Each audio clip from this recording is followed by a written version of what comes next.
Grief rarely arrives with a map. It kind of just drifts in, clings to the metaphorical walls of your life, and reorders everything that you thought you knew about how to keep living.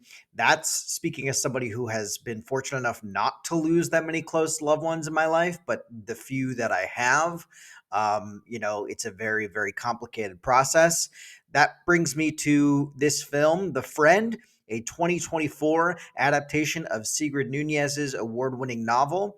The movie leans into that aforementioned truth about grief with quiet courage. It's directed by Scott McGee and David Siegel. The film centers on Iris, played with a kind of graceful ache by Naomi Watts, a solitary writer and professor living in a cramped New York City apartment when her best friend and longtime mentor, Walter, passes away. Iris finds herself unexpectedly inheriting his dog, a massive and soulful Great Dane named Apollo. With that brief description of the film alone, I imagine some people might prepare themselves for a movie that is maybe too solemn or totally disconnected, right? A big goofy dog combined with this meditation on grief. Can that actually work? But what did I personally think of The Friend? Well, stick around and I'll let you know. I'll tell you right off the bat, I think a snappier title would have been in order. I don't really know many people who sought out this movie or who liked this movie. And I think a degree of that is that it's a small film, yes, but another portion is like The Friend is not a very catchy or snappy title. I think they could have gone with something else there. But hello, welcome to the channel. My name is Sean Morgan and I love movies. I love movies of all kinds, and I find the art of a good quote unquote dog movie to be pretty interesting. There's almost a template, a subgenre of its own that is entirely based around how much we humans love our pets. Some of the results become major cultural touchstones too. Think of Your Marley and Me, for example, or at least anecdotally because of Winn Dixie, which I must have seen like 900 times growing up. So, what unfolds in The Friend is not a traditional pet movie, though. There are no real hijinks, no training montages, no wacky dog park antics. Instead, The Friend offers a slow, kind of reflective portrait of grief, memory, and the fragile bonds that we cling to when a person that, we once leaned on in a certain respect is no longer there to be leaned on. It's a film about the weight of absence and how sometimes the presence of a single animal can shift the emotional furniture of somebody's life. At the heart of the film is this relationship between Iris, played by Naomi Watts, and Apollo. When the dog arrives, she's clearly paralyzed with this uncertainty. Her apartment doesn't really allow pets. Apollo is enormous. He is visibly depressed, and he's prone to these kind of long, haunted stares at the door. He clearly perceives a level of what's going on.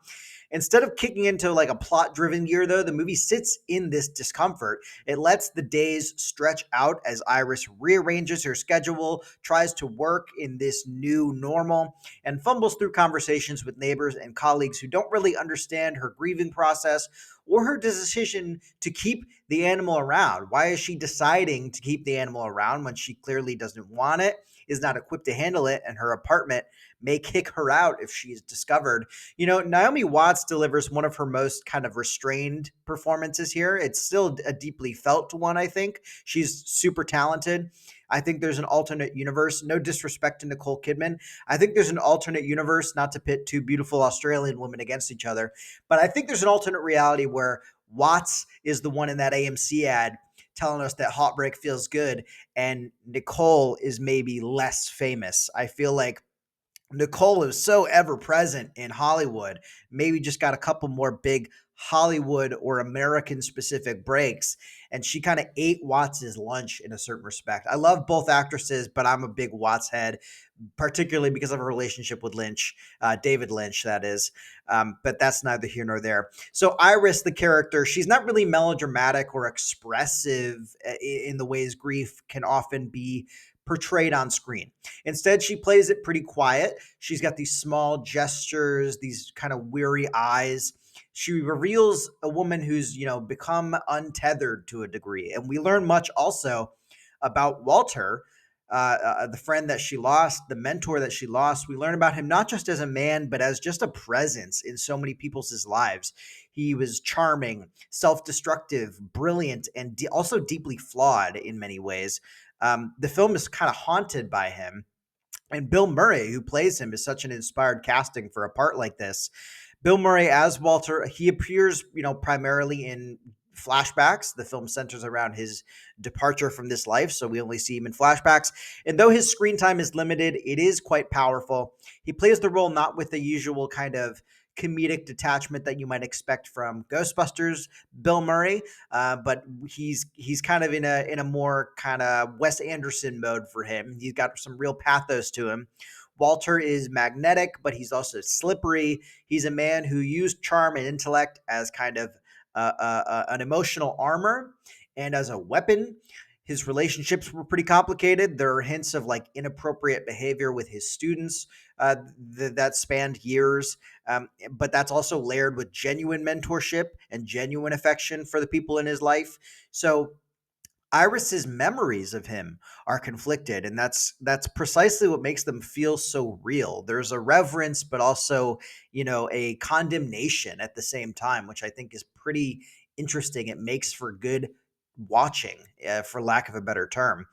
And again, Bill Murray's casting proves to be one of the film's kind of masterstrokes. In lesser hands, Walter, the character, he may have seemed just a little too cruel, a little too irredeemable. But Bill Murray brings a perfect level of warmth and contradiction to the guy. It makes Walter the kind of man that you can see people might idolize and resent and argue with and grieve for all at the same time, long after he's left this world. In one particularly moving scene, Iris imagines a posthumous conversation with Walter, a blend of her own memories and creative invention. And that's where the big kind of emotional dam of the film finally breaks. It's a quiet tour de force with these two performers. Watts and Murray are both at their most vulnerable in terms of performance.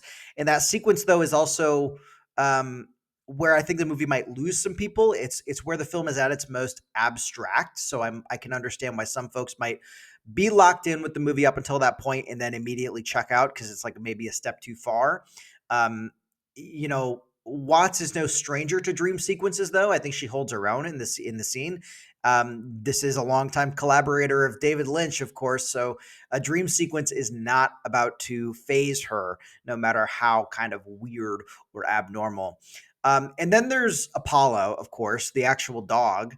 The dog is astonishing, he's not in not in a performative way, but it's astonishing how still this animal can be. I'm always fascinated by how well trained some of the animal actors are in Hollywood. Um, his massive frame fills Iris's apartment, and metaphorically, her grief, this vacuum that has been created. In some moments, he lies motionless, his eyes trained on like a sweatshirt that in the story of the world still smells like Walter, his previous owner. In other moments, he cutely nudges Iris with a kind of sympathy. The presence of this dog, it becomes a container for all that's unspoken between Iris and this previous life that she now needs to mourn. It's a wonderful little performance from this animal, and I think the production design team also deserves a nod for being able to amplify the size of this dog with the types of apartments and offices that we follow the characters through. The dog is clearly actually big, but the sets that we are thrown into as audience members just amplify that bigness, and I think it's really smart and really clever. Visually, the film embraces quiet spaces and unhurried shots. The cinematography favors kind of a soft, natural light, some intimate framing. It reinforces the sense of a life that is slowly shrinking and having to be re-expanded. It does take place in New York City, but the noise of New York becomes a backdrop. The contrast becomes part of it. The crowding and the noise outside, is drawn in stark contrast to the silence and tension within Iris's apartment, within her personal life. The direction doesn't really, it doesn't really hammer this home too much. I think it doesn't impose emotion onto the audience. It simply allows the emotion to bloom, the contrast to bloom. And if the audience is feeling it, if you're sitting there and you're giving yourself over to the film, you uh, you feel it, and you are living in that contrast with the characters. That being said, the film, I think it may prove a bit too restrained for some people. Its pacing is deliberate, bordering on outright, boring to some palates, I'm sure. Like, it's a very slow film. Uh, Viewers expecting a story arc that is full of like big emotional breakthroughs or dramatic revelations, they may find themselves frustrated. The Friend doesn't offer catharsis in traditional terms. It offers, companionship between Iris and Apollo, between the viewer and the quiet kind of sadness of memories that they themselves may have with lost loved ones or pets or both. And that's what makes the movie special too. This isn't a film about overcoming grief so much as it is about, learning to carry it with you. It's about the things that we inherit from those who leave us, their pets, their books, their flaws, their unfinished thoughts and theses. And, what we do with those memories and with that conflict moving forward. The film recognizes that, love doesn't always arrive in super romantic packages, and that grief is like it. It's not always clean or easy to express. Sometimes it's as simple or as complicated as, today, my mission to get through the day is to figure out a way to feed this dog who no longer wants to eat. Like that, it can be that can feel monumental in that moment in one's life. Um, Critics praised the movie overall, I think, for its subtlety and its refusal to play into the sort of genre expectations. You look at the poster or the tagline and you think it's going to be more like a Beethoven movie with people wagging their finger at the big dog being clumsy, but it's not a dog movie in the traditional sense. It's not quite a dense psychological character study either. There are very deep personal things that the characters are going through, but it's not at the level of like a Taxi Driver. You know what I mean? It exists somewhere in between, and it's still grounded in empathy. It's still, literary. It's still introspective in a literary way, in my opinion. And Naomi Watts anchors it with the kind of performance that does stay with you. Bill Murray, even in his absence, gives the film a heartbeat. The chemistry between the human and canine performers is also cute. It's effective. The film's final moments, though, they don't tie everything up neatly. Instead, they kind of gesture towards the ongoing nature of grief, the kind of strange, beautiful ways that humans survive it. They can. It's step by step. It's a walk in the park. It's a dog enthusiastically wagging its tail at you and brightening your day. It's an unbearable silence that slowly becomes bearable as time goes on. So The Friend is not a loud film, but it speaks pretty well, in my opinion. It may not be for everybody, but for those who do find it, I think it offers a nice kind of solace. It reminds us that in the wake of loss, we may find connection in unexpected forms, in pets, in memories, however conflicted those memories are, in, quiet corners of rooms with our own melancholic thoughts. It's a nice little movie, and on my scale of A list, amazing, average, abysmal, it needs to be abolished. It will be receiving a strong average rating. I think like numerically it would be like a 3.5 out of 5 stars, but a nice 3.5 out of 5. I don't mean that as an insult anyway. I saw this movie with AMC A List and saved $10.99 while doing so. I say this not because I'm sponsored by A List, which I'm not, but because I plan to tally my savings after a single year to see if it was actually worth it. So, did you see The Friend?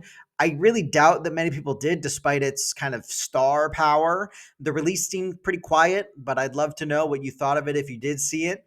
Please also let me know your favorite animal or pet movies in the comments below. If you count Guardians of the Galaxy Volume 3 as a pet movie or an animal movie because of those flashback scenes with Rocket Raccoon, I think that movie probably takes the cake for me. I love that movie and I cry every time I watch it. Anyways, stay safe. And until next time, feel free to like this video and or subscribe to the channel if you want to keep up with my thoughts on movies. Until next time, appreciate your pets and furry friends extra hard, by which I mean actual animals in your lives, not friends who are furries, although you can appreciate them too. Anyways, thank you very much. Bye.